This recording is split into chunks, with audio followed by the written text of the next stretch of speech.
Hello, hello. Thank you for coming and checking out my channel. If you are new here, then welcome. And if you've returned, then thank you very much. I appreciate your continued support. My name is Jennifer, and this is Jen the Bookworm. And today I'm bringing you a list video. And I haven't done very many of those. I did one in all of last year. So this is my first, and hopefully I'll be able to bring more as I get more into reading a variety of things. But this list this time around is my top 10 reads of 2022. I've seen videos like this circulate around, and I've seen a lot of people, they put some rules onto themselves. Commonly, some of the rules are I won't repeat authors, or I'll do a variety of genres or whatnot. I still don't feel like I'm as well-rounded or as well-read to be able to do that. There are some repeated authors on this list, but at this point, with as small as I am, with as many books as I've read, and that's not been as many people, these are the books that I had the best time reading in 2022. And so even if there's repeated authors, that's just something I'm going to have to deal with for right now. I don't feel like I have a big enough repertoire to draw from to skip out on authors that I really did enjoy multiple books from this year. As is also popular with these kinds of videos, I also, like many others, had a hard time choosing just 10. So I do have a couple of runner-ups, honorable mentions, if you will, to add to this list, which I will give you in no particular order. So for the runner-ups, the books there's 4 books that's on this list that were integral to me. I had such a great time reading, but they weren't necessarily the best reading time. So, but they were almost there. And the reason they're not on the list is just because I had so many good ones this year. So the first one on my list, and this is in no particular order, is The Ballad of Songbirds and Snakes by Suzanne Collins. Now this book is a prequel to the Hunger Games book, and it follows Cornelius Snow, and he is taking on a tribute. He is mentoring a tribute through the 10th Hunger Games. This is before he's President Snow, and this is when the Capitol is still in its infancy. After, well, not in its infancy, but after the rebellion, and they're still kind of taking shape. And the rebels, the family members, the people in the districts, the rebellion wasn't that many years ago, so things are a little rawer than the power structure that we see in the Hunger Games books, where by the time we get to those books, the Capitol is firmly in control, and the districts all, for the most part, are pretty much put in their place. But that's not necessarily the atmosphere that we have going for this particular book. So it is supposed to be the start of another trilogy, a prequel trilogy. And at first, I didn't really want to read it because he's one of my favorite villains, President Snow, and I don't feel like he always gets a lot of love, but maybe it's because it's a young adult book. But as a villain, and this is mild spoilers for the Hunger Games series, if you haven't read it yet and you don't want these spoilers, then plug your ears, skip ahead. But in the Hunger Games series and that trilogy, not only does Snow and the Capitol have all the districts just under their thumb, just kneel, just all your efforts, all your work efforts go to us. You have to say you're worthless. We know you're worthless. You're only worth what you can dig up out of the ground, or the agriculture that you can grow, or whatever, for us. And every year you give us 2 of your children to fight to the death, and you must consider it a holiday. You must consider it as thrilling a game as we do. There's something so diabolical about that. Something so evil about, not only must you take your punishment, but you must love your punishment too. I loved that person as a villain, and I was really reluctant to read a book or a series that might try to say, well, there's extenuating circumstances. Here's why he is the way he is. No, I just want my villain to be a villain, you know? So I was reluctant, but I was talked into reading it, and I really did enjoy it. And I felt like Suzanne Collins did a really, really good job, like a really mature writing job of making him still a villain while having him be the protagonist. But he's still a villain. He's still not lovable. You get through the whole book, and you still don't think, oh, well, I like him so much more now. And so I thought it was great. I really enjoyed that. And it was actually one of the first books that got me started reading new books. I was talked into reading that book. And because I was going to read that book, I wanted to reread Hunger Games. So I did that, the whole trilogy. And then I got into this book. And then this book led me to another book, which led me to BookTube, which the rest is history. So that is number one, not in any particular order, but the first of my runner-ups. The second one is Fairy Tale by Stephen King. The reason this is on the list, I wanted it to be on the top 10 list, but it kind of got bumped just by I have so many fantastic reads I've done. But what I really appreciated about this book was it was my first read along. So it was my first experience reading a book with a bunch of other people on the internet. It was such an enhanced experience and so good. But also, I had had kind of a tumultuous time with Stephen King. I love all of Stephen King's movies, the adaptations of his books and stuff. I love them. His mind he's messed up, but in a great way. I really love his stories. I love his ideas, and I wanted to love his books, but when I was a teenager, I didn't have the patience for them that I do now. I hear a lot of people, like I read, Stephen King when I was in high school, and I tried. When I was in junior high and high school, I tried. I just didn't succeed like some people. He just didn't resonate with me back then. And so many books have gone because he's a very prolific writer. And I just wasn't sure he was the one for me, but I got swept up. I wasn't really talked into, but I was kind of swept up in all the Stephen King fairy tale hype, and I decided to pick it up. And I was really glad I did. Now, there were some things that I thought were kind of, not the best, or some expectations I had that weren't quite met with the book itself. But it was still a very good reading experience. I really enjoyed the book. I think I gave it a 3.5 or 4 or something. 3.5, something like that. It was a really good experience for me overall. And it sort of gatewayed me into reading more Stephen King. So it's because of Fairy Tale, and because I was able to get through it and have such a good positive experience with Fairy Tale, that I really have enjoyed reading the other Stephen King books that I read this year. So for that reason, it is on the runner-up list. The next book on the list is Interview with the Vampire by Anne Rice. I really like Anne Rice. I started reading her when I was in high school. Unfortunately, my cousin was like, here, you've got to read this. And he gave me Queen of the Damned, which is the third book in the Vampire Chronicles.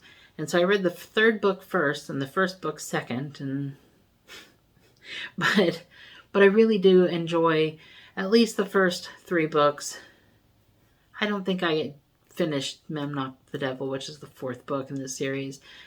I did read like The Black Farm later on. I don't know. Things got kind of trippy with the vampires. She's long and ponderous. Her books. There is a lot in them. These are 40 to 50 hour long books, the unabridged versions, and they're just crazy long. But there's something about Anne Rice and her writing. It's so elegant, and there's such a mood being set. And when I was rereading these books, I was really enjoying doing so. Not quite enough to make it on my top 10 list, but I really did enjoy doing it. And the last one on the list is not a book, but a series, The Dresden Files. I really, really loved getting into The Dresden Files. I started it years and years ago, and then I really rushed through like the first 4 or 5 or something like that. And then I needed to take a break, and that break lasted for a couple of years. So I repicked it up this year and really enjoyed it and flew through another 3 or 4 books this year.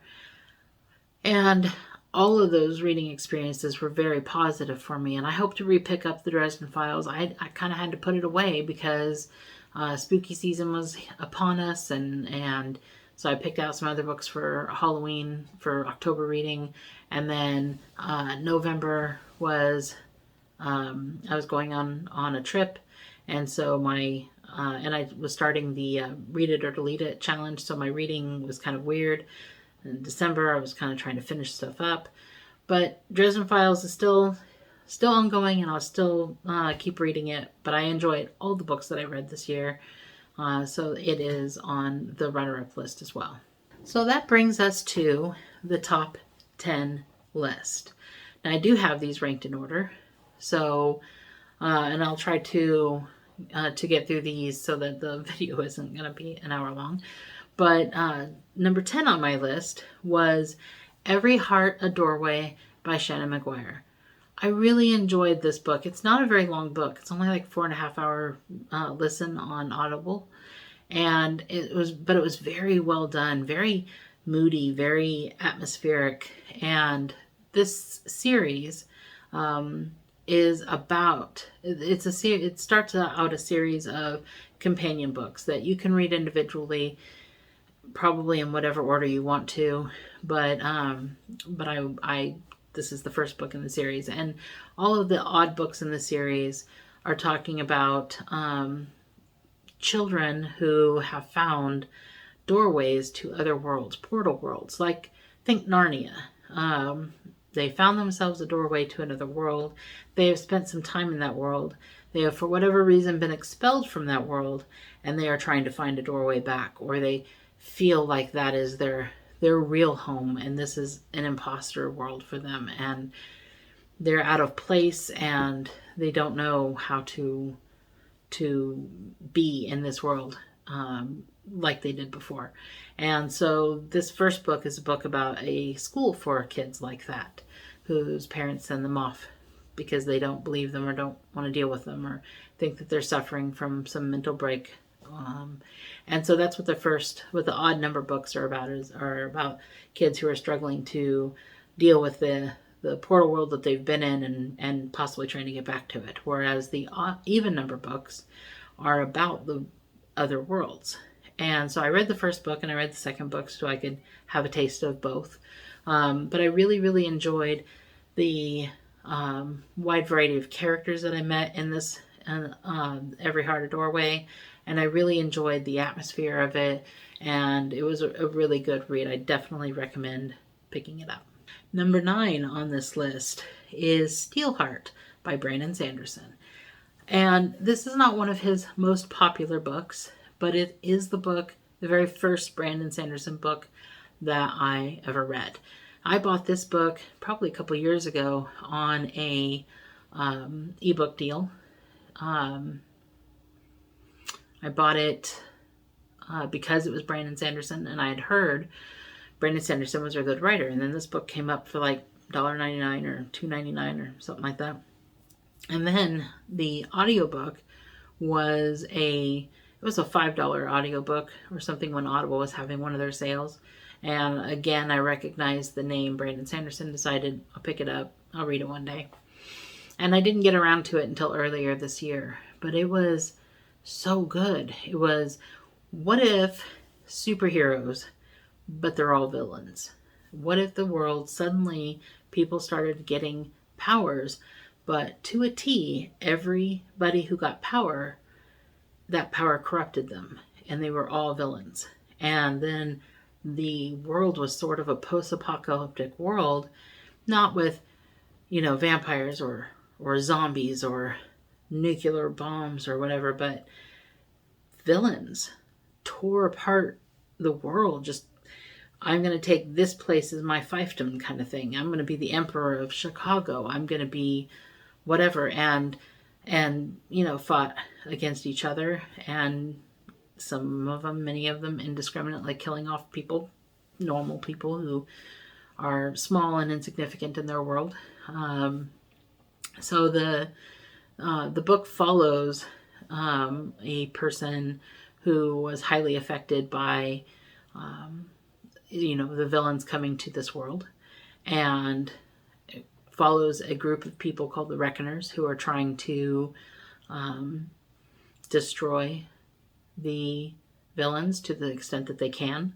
And it's a 3-book series, the Reckoners, but they do have a 4th Reckoner book called Lux that doesn't follow the same characters, but it's in the same world, and they have a short story in there. So, and I've read all 4 of the books that are out there and the short story, but Steelheart was my favorite. I think I really enjoy the world building that happens in the first book of a series, and so oftentimes the first book of a series is my favorite.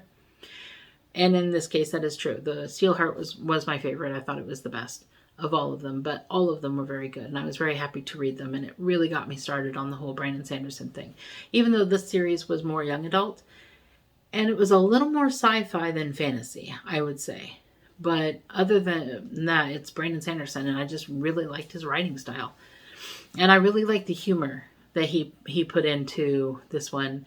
The main character, David, was always trying to come up with a metaphor. And he would just have the weirdest metaphors. And he would always, when he explains them, it's like, okay, I guess that works. But they were always very weird metaphors. And it was very fun to be in that character's head. So the 3rd book on this list is Unsold by Will White. I feel like I've been saying a lot about Will White in the last few videos that I've done, but I feel like it's all pretty deserved. I have read 3 of the books in the Cradle series, and one person on the Discord said, and I have to second, that these books are like crack, and they are. You get done with one, and all you want to do is go on to the next one. Screw your TBR, and which I kind of did do that. I mean, I read the first one, and then I immediately read the 2nd and 3rd one. So the 2nd and 3rd one weren't anywhere close to my TBR in December, but that's what I read. The story follows Lyndon, who so in this world, kids take a test to see what kind of their magic, which they call their soul, what kind of application that their magic is going to be going to turn into. So whether or not they're going to be a blacksmith or a shield or whatever. There's just like 4 different ways that paths that they could take. And Lyndon, when he went to test, he was not given a path. He failed the test that couldn't be failed, basically. And he was not given a path. And he was basically, what power he had, he couldn't really access.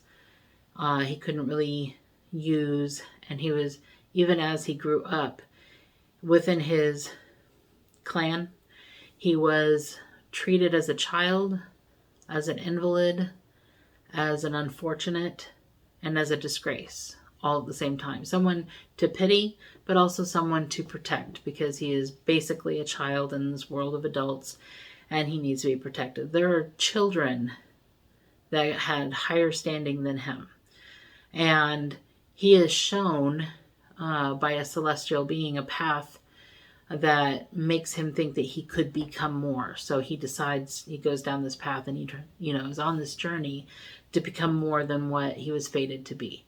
And it's just a really good story. It starts out with action. it's pretty action packed. I think right in the beginning there, it doesn't start out with action, but it's just pretty action packed throughout the way through. And one of the things that I like about it is it almost has, if you've ever watched Starship Troopers, there's always that part where they would put up commercials or propaganda, and do you want to know more? And it has an aspect of that in the book where it drops, like, info dumps some history on you, and there is a being that is requesting knowledge, and they are either allowed the knowledge or denied the knowledge. We are either allowed the knowledge or denied the knowledge. And I think that's kind of an interesting, cool thing. This book, I would say, is like 95% fantasy and 5% sci-fi. It's a really kind of interesting mix. So I definitely recommend it for anybody who hasn't picked up the series. It's definitely worth it, but be prepared to not want to stop. I think there's like 11 books in the series, and I think, if I'm not mistaken, it's finished, but correct me if I'm wrong, but 11 books in the series, and they're all in the 8 to 13 hour range. When I look at them on Audible, they're not huge books, but be prepared for them to want to take over your TBR if you try to read them. The fourth book on my list was Fantastic Land by Mike Brockoven, and I really liked this book. I picked up this book because Jordaline from Jordaline Reads was talking about it, and I decided to go put it on my wish list. But when I went to do that, I noticed that it was free to me on Audible. So I decided to pick it up and start reading it. It was a great read. I really thought it was fun. It is about a group of people who work at this Disneyland-esque theme park and in northern Florida. And they built the park more northern so that it wouldn't be as vulnerable to hurricanes. But they had a procedure in place for, if a hurricane came, they were going to have so many of their people left behind to prevent looting and such. And they had provisions for them, and bunks, and a place for them to wait out 2 or 3 days until rescue came to them. And these people were given the opportunity to sign up for this or not sign up for this. So most of these people that were trapped there were volunteers, but it did not go to plan. And pretty early on, they started to unravel and go feral and divide up by the groups that they work with. And it was a very fun exploration into psychological trauma and breakdown of these people. It was written in the form of interviews being given to an investigative reporter. And I feel like the audiobook, I don't know if I would have connected with it as well in reading it on paper or reading the ebook, but the two people that were performing the narration, they did such a great job with the feeling and interjecting panic or sadness or toughness or whatever into the characters, that it was really a very enjoyable listen. So if you want something to listen to, I definitely recommend that. And I definitely recommend grabbing the audiobook if you have that opportunity. Okay, the fifth book, and halfway through the list. This book is The Ninth Reign by Jen Williams. The Ninth Reign, the Winnowing Flame series, was a series that I picked up on the recommendation of Elliot Brooks. And I knew that I was going to like the book. I just, the cover art was gorgeous. Animal companion things on the cover, and it's fantasy, and it's just, I don't know, from what I'd heard from Elliot, from other people, I figured I was going to like this book. I wasn't prepared for how much I was going to like it. I really enjoyed this book far more than I thought I was going to. And I love the idea set forth in the book. The world is sort of a dying world. and not just post-apocalyptic, but the world is in decline, and these people who are having to live on this, I mean, they still have to live on this world, whether it's in decline or not. And that's kind of interesting. Plus, there was a lot of interesting new races of creatures and things, and I thought it was very interesting. So I really enjoyed that book, and I hope to.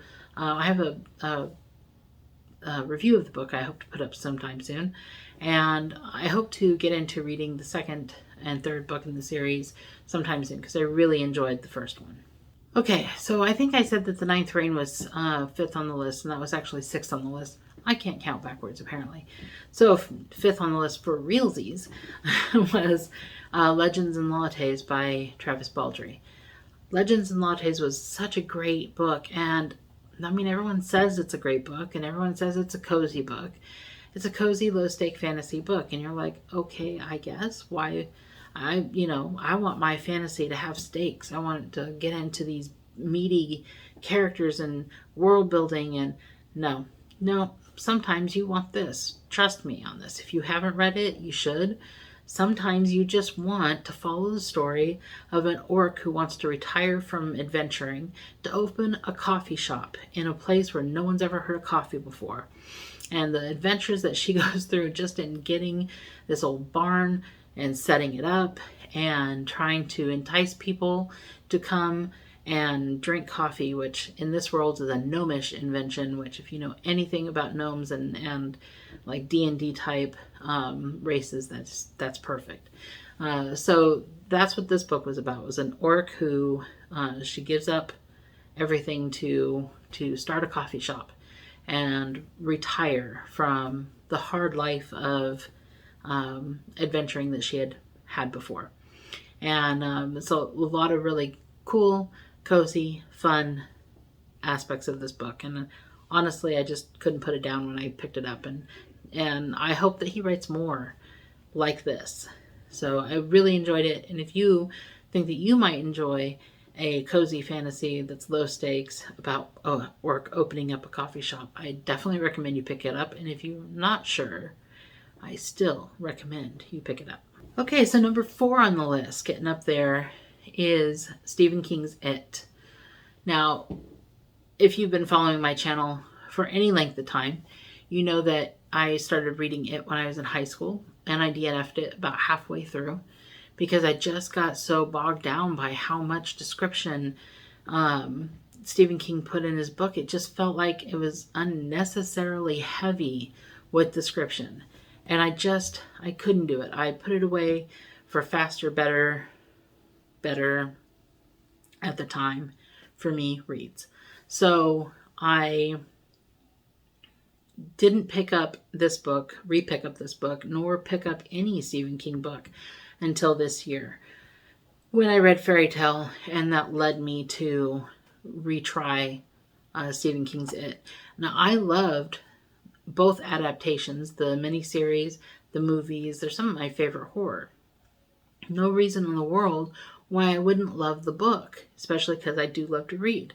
So I picked it up, hoping that I would have a better time getting through it this time. I did it as a buddy read along with some people, and so I was hoping that would make it easier. Sorry, my computer shut off. I was hoping doing a read along would make it easier for me to get through it. It certainly did, but I don't think even without the read along, I think I would have gotten through it just fine. I just am in a different place than I was back then. I guess not as impatient as I was back then. I was also using audio books, so that made it a little easier for me to access. But I enjoyed it. I had a good time with it.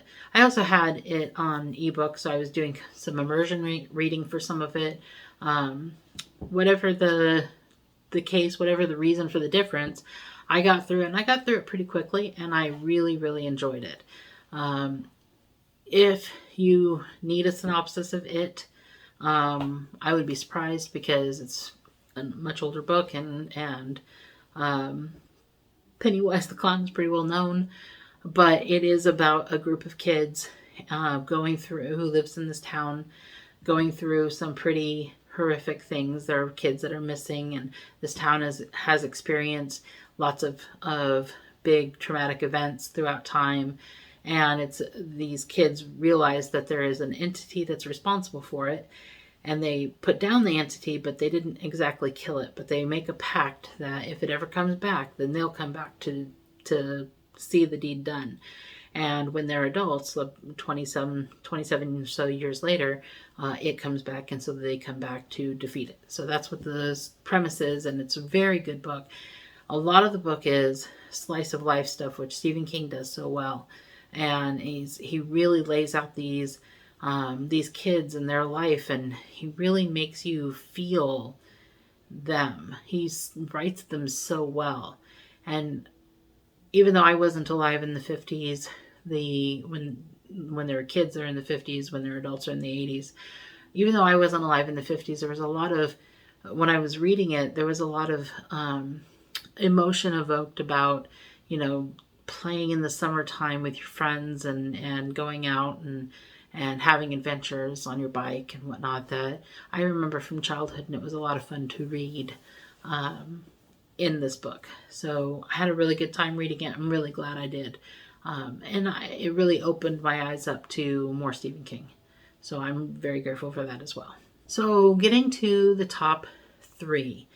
Number 3, which may or may not be a surprise to some people, is The Way of Kings by Brandon Sanderson. Now, it's not a surprise that Brandon Sanderson has a book this high up. It's not a surprise that it's Stormlight Archive book. But I think it might be a surprise to some people that it isn't number 1 or number 2. That it's all the way down to number 3. All the way down to number 3. Now, I have to say, this is my favorite book. So far, of all the books I've read, this is my favorite book by someone who's very quickly become my favorite author. But it's only number 3 on the list, only because my reading experiences with number 2 and number 1 so surpassed my reading experience on this one that even though this is my favorite book, I had a better time reading the other 2. Now, perhaps if I'd have read this book in a read-along, or perhaps if I'd have read this book, maybe not first. I have accessed Brandon Sanderson in a weird circular way. A lot of people, started out with Mistborn, and I did not. I started out with the Reckoner series and Steelheart, which is a completely different animal to his fantasy. And then when I went for his fantasy, I started out with Stormlight Archive rather than the earlier books on the Cosmere. And so I'm sort of all over the place with where I started with him. But I really loved this book. I really loved the characters in this book. It was so good.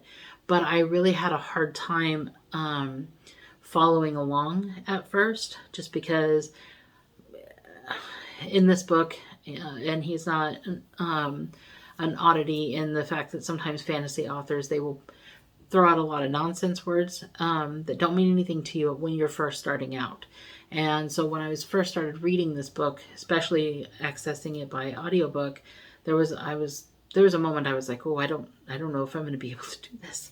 But then I very easily was able to follow along. And Brandon Sanderson really does have a pretty straightforward way of writing that is comfortable. It eases you into his, even though he's writing something really big and really epic, it's very accessible. So I really did enjoy the book, but it was not my favorite reading experience necessarily in the beginning. Well, that leads me to number 2, which was one of my very favorite reading experiences of this year of 2022. And that was reading The Exorcist by William Peter Blatty. I loved this book. I loved this book so much more than I thought I would love this book. So in October, I really wanted to read a classic horror story. Something like Dracula or something like that. I just wanted to read something classic, and The Exorcist came up as an option. A couple people wanted to read The Exorcist, and I'm like, that qualifies as a more maybe modern classic, but a more classic story. It's something that I hadn't read yet. I hadn't even watched the show yet. I hadn't watched the movie, and I hadn't read the book. I vaguely knew what it was about just because it's a very popular movie and has entered the you know, pop culture references and stuff like that, but I'd never actually read it or watched it all the way through. So I picked it up this year, and I read it with a bunch of people. Really enjoyed reading it with my friend Theo from Rekindled Reader and a bunch of other people who got together to read this book. It was so good. And I blew through it much faster than I thought it would, because I really wasn't sure how I would feel about it or if it would hold up after all this time. But I have to say, the audiobook, and I know I sing the praises of audiobooks quite a bit through this list and just in my channel, but that's how I access a lot of books. But in this audiobook, it was done by the author, and he did such a good job of acting out the part, particularly acting out the demon. And just the way he would laugh and the inflection in his voice and the way he would have his voice change. It was so good. It really drew you in. And I really enjoyed that reading experience. And I recommend, if you're going to pick it up, the audiobook is one of the best that I've listened to. So I really recommend it in that format. So that leaves us with number 1, my favorite book, my favorite reading experience of 2022. Which was The Green Mile by Stephen King, which you probably could have guessed that because it was my only 5-star book this year. I really enjoyed reading it. I enjoyed the experience of it.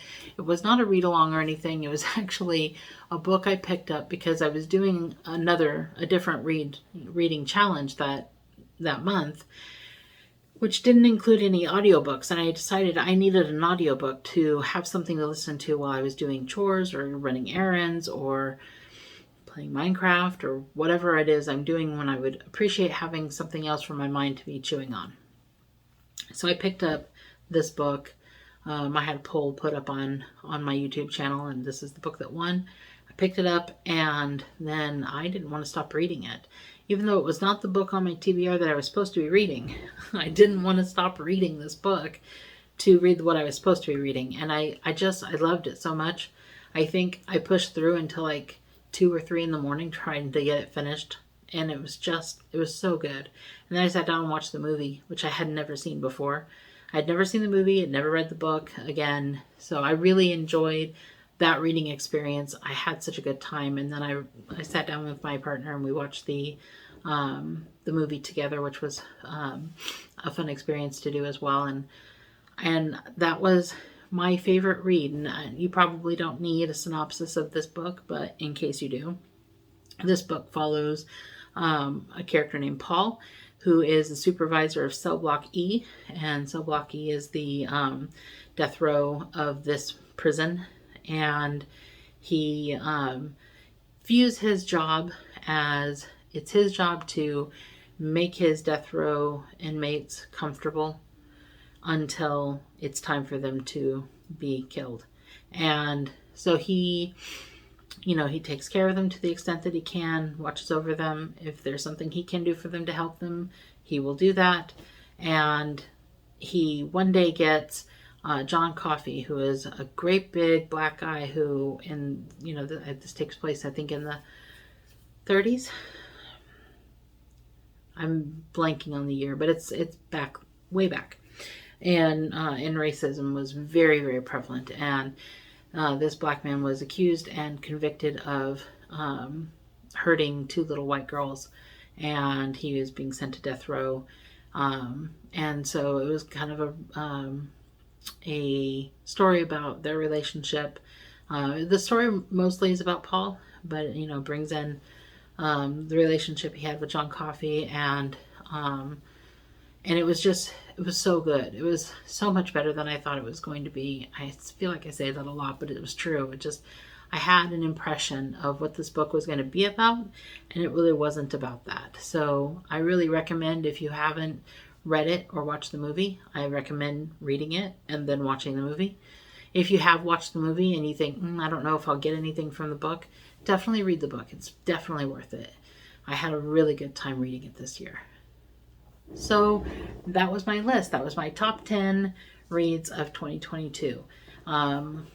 Maybe in the beginning of 2024, I'll be able to bring you a top 10 of 2023, and maybe I won't have to repeat authors and stuff as much, but we'll see then what I have to work with. But even though I have a couple of repeating authors in there, I still think this is a pretty good list.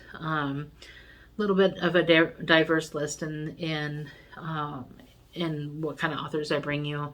And I hope that you maybe take this list as some inspiration for some future TBRs, some future reads for yourself. If you haven't picked up one of these books, I definitely recommend you doing so.